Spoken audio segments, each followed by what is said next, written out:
আসানসোল পৌরসভার 18 নম্বর ওয়ার্ডে Gandhinagar Sitarampur station road, মন্দির চত্বর ও রবীন্দ্রনাথ ঠাকুরের মূর্তির সামনে সহ একাধিক গুরুত্বপূর্ণ এলাকায় সৌর বিদ্যুৎ চালিত পথবাতি বসানো শুরু হয়েছে। কুলটির বিজেপি বিধায়ক ডক্টর অজয় পোদ্দারের উদ্যোগে লাগানো হচ্ছে সৌর বিদ্যুৎ চালিত পথবাতি। বুধবার এই ওয়ার্ডে মোট 7টি সৌর চালিত লাইট বসানো হয়।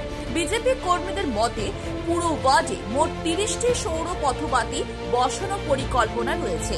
এর মাধ্যমে এলাকাবাসী চলাচলে সুবিধা হবে এবং রাতের অন্ধকারে দূর হবে বলে মনে করেছেন স্থানীয় বাসিন্দারা।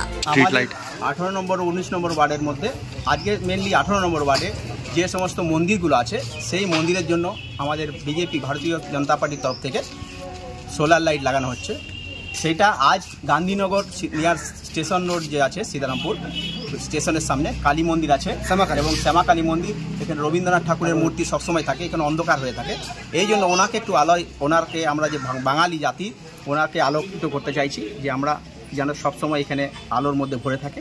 देखिए, ये माननीय हम लोग के लोकप्रिय विधायक कुल्टी विधानसभा के है ना, जो पेशे से चिकित्सक भी है, वो जनता की सेवा के लिए आज तत्पर है। आज जिस तरह से भी वो सेवा प्रदान करने की कोशिश कर रहे हैं, आप देखिए सोलर लाइट के माध्यम से वो सोलर का व्यवस्था कर रहे हैं। आप ये बोर्ड में देख रहे हैं, माननीय हम लोग का डॉक्टर अजय पोद्दार जी का नाम है।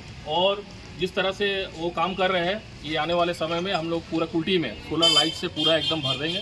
हर वार्ड में जिस तरह से वो अभी 20 से 30 लाइट को भेज रहे हैं। আসানসোল থেকে রাহুল পাসওয়ানের রিপোর্ট, খবর বাংলা। কমফোর্টেবল ম্যাট্রেস মানেই RRK ম্যাট্রেস। ওয়ারেন্টি নয়, গ্যারান্টি দেয় RRK ম্যাট্রেস।